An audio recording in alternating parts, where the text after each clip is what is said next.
Hello everyone. एक बार फिर आप सबका स्वागत है बिजनेस स्टडीज़ विद अनुभा में।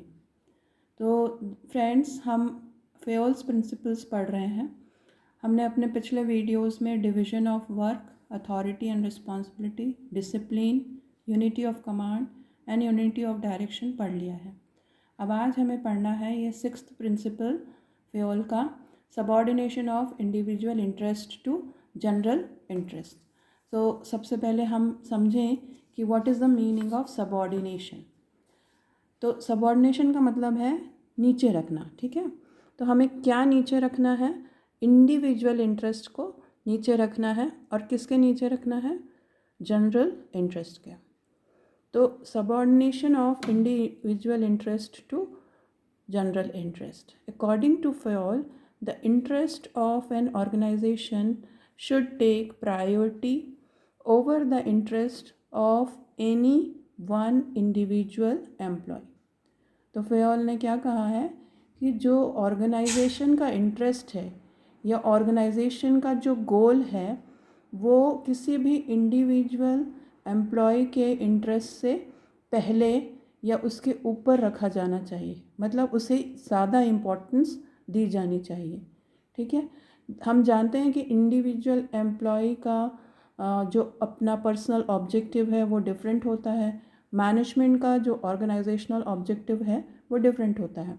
जैसे इंडिविजुअल का ऑब्जेक्टिव हो सकता है कि उसे सैलरी हाइक चाहिए, बेटर फैसिलिटीज़ चाहिए, जबकि ऑर्गेनाइजेशन का ऑब्जेक्टिव होगा कि उनकी प्रॉफिट मैक्सिमाइज़ करनी है, या सेल्स टारगेट ज़्यादा बढ़ाना है, या प्रोडक्शन वॉल्यूम इंक्रीज़ करना है। तो इन सब जो दोनों पार्टीज़ यानी एम्प्लॉयज़ और मैनेजमेंट के जो दोनों की ऑब्जेक्टिव्स है उसमें हम पहले किसे रखेंगे? ऑर्गेनाइजेशन के ऑब्जेक्टिव्स को, क्योंकि अगर ऑर्गेनाइजेशन ग्रो करेगा तो एम्प्लॉय ग्रो करेगा। और अगर एम्प्लॉय की जो छोटे छोटे ऑब्जेक्टिव्स हैं अगर उन्हें हम प्रायोरिटी देंगे तो it will come in the way in the growth और प्रोग्रेस ऑफ द ऑर्गेनाइजेशन। उसके ऑर्गेनाइजेशन के लिए ये यूज़फुल या बेनिफिशियल नहीं होगा, है ना। तो the statement of subordination of individual interest to general interest is that interest of an organization must supersede the interest of any one individual. बात सेम है जिसे हम दूसरे शब्दों में कह रहे हैं कि जो ऑर्गेनाइजेशन है उसके इंटरेस्ट को सुपरसीड मतलब वो ऊपर है the interest of any one individual. Responsibility of managers is to ensure application of principle through exemplary behavior. So you know that these management principles, they guide the decision making, the action of the managers. तो managers जब इस principal को apply करेंगे तभी वो एक example set करेंगे जो उनके सबॉर्डिनेट्स हैं, जो उनके अंडर काम करने वाले एम्प्लॉयज़ हैं, उनके लिए कि सभी को अपना इंडिविजुअल इंटरेस्ट नीचे रखना है और ऑर्गेनाइजेशनल इंटरेस्ट को ज़्यादा प्रायोरिटी देनी है, ज़्यादा इम्पोर्टेंस देना है ना। For example, the manager mister Malhotra, he had to go for a wedding function, ठीक है। उन्होंने छुट्टी के लिए अप्लाई किया, लेकिन जो उनके सीनियर मैनेजर हैं उन्होंने जब बताया कि उसी बीच उसी डेट पर एक बहुत ही इम्पॉर्टेंट मीटिंग है जो ऑर्गेनाइजेशन के लिए बहुत ही ज़्यादा इम्पॉर्टेंट है, तो मिस्टर मल्होत्रा ने अपनी छुट्टी कैंसिल कर दी। Now this is an example of subordination of individual interest to the general interest. तो उन्होंने जो अपना इंडिविजुअल इंटरेस्ट था वेडिंग फंक्शन अटेंड करना, उसे वो उन्होंने छोड़ दिया या उन्होंने नीचे रखा। ऑर्गेनाइजेशन का जो ऑब्जेक्टिव था, मतलब या उसका जो इंटरेस्ट था कि उस मीटिंग, उस वेरी इम्पॉर्टेंट मीटिंग को अटेंड करना, उसको उन्होंने ऊपर रखा। Now what are the positive effects of this principle? Priority is given to the organizational goals. So when priority is given to the organizational goals, it's going to finally help और will be beneficial for the employees also. Organization grow होगा तब employees grow होंगे. There is reconciliation and coordination between individual and organizational goals. तो वैसे हमको पता है कि दोनों जो मैनेजमेंट और वर्कर्स हैं, दोनों को साथ साथ काम करना ज़रूरी है ना। तो उनके दोनों के ऑब्जेक्टिव्स रिकंसाइल होने चाहिए, और जहाँ पे रिकंसाइल नहीं हो रहे हैं वहाँ पे organizational objective should be at the top most priority. Consequences of violation: if the principle is not followed, the organizational goals will suffer and in long run the employees also will suffer. क्योंकि अगर organisation नहीं grow होगा तो जो employees हैं वो भी grow नहीं होंगे, है ना, क्योंकि ऑर्गेनाइजेशन जो है that is bigger than any one individual. Now let us look into the application based question. सब कुछ थोड़े से एप्लीकेशन बेस्ड क्वेश्चंस करते हैं आज हम. तो पहला क्वेश्चन है, एक सेल्समैन है ABC लिमिटेड कंपनी का, और वो ही could not achieve the target sales of 1000 units. तो जब हमने उनसे बात की तो हमें पता चला कि he was not allowed to take decision related to discount और क्रेडिट टू द कस्टमर्स. तो which principle is violated in this case? तो ये सेल्समैन जो है उनको क्या दिया गया, एक टारगेट दिया गया 1000 यूनिट के सेल्स का, दैट मीन्स रिस्पॉन्सिबिलिटी दी गई उन्हें, but he was not allowed to take decision. उन्हें अथॉरिटी या पावर ऑफ डिसीजन मेकिंग नहीं दिया गया.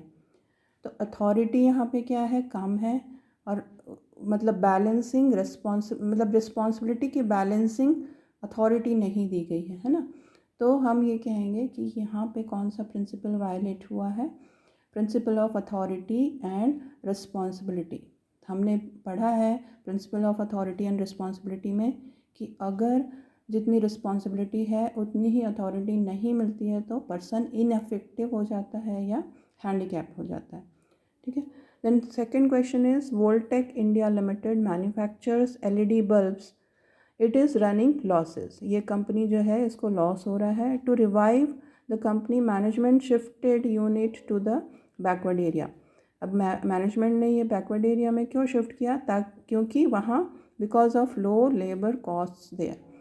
The management asked workers to work over time and promised to increase wages after achieving the target. तो management ने workers को बिना अभी किसी एक्सपेक्टेशन के या बिना किसी सैलरी मतलब वेजेस के उनको बोला ओवर टाइम करो. अभी हम पैसे नहीं दे पाएंगे लेकिन that will be increased, the wages will be increased after achieving the target. ये एक तरह से एग्रीमेंट हुआ वर्कर्स और मैनेजमेंट के बीच में. Within a short period the company recovered and even started earning profits. Both management and workers honoured their commitments. अब हम यहाँ देख सकते हैं कि जो दोनों मैनेजमेंट और वर्कर्स हैं दोनों ने अपने अपने कमिटमेंट को पूरा किया, अपने अपने एग्रीमेंट को के जितने भी मतलब एग्रीमेंट के रूल्स या जो भी था वो उसे उन्होंने फॉलो किया, ओबे किया. दोनों की तरफ से सिंसियरिटी थी, दोनों की तरफ से रेस्पेक्ट था, है ना. तो which principle is highlighted here? This is principle of discipline. That means both employees and management, they honored their commitments, they respected the rules and regulations of the agreement or contract. ठीक है. So this principle is principle of discipline. Now third question is, Suraj is a businessman. He is in the business of carpet making and two types of carpets are made in his business unit, handmade and machine made. There is lot of overlapping of activities. Now ये जो है छोटा unit है एक business का, लेकिन उसमें उन्होंने फिर भी दोनों के बीच में डिफ्रेंसिएशन या डिपार्टमेंटेशन नहीं करने की वजह से ओवरलैपिंग हो रही है एक्टिविटीज़ की, है ना. तो प्रोडक्शन मैनेजर ने क्या एडवाइस किया, there should be 2 separate divisions one in charge for each division and 1 plan and execution for each division. अब यहाँ पे कौन सा प्रिंसिपल इस केस में हम देख रहे हैं कि उन्होंने जो प्रोडक्शन मैनेजर ने एडवाइस किया. तो हमने पढ़ा है 1 हेड 1 प्लान.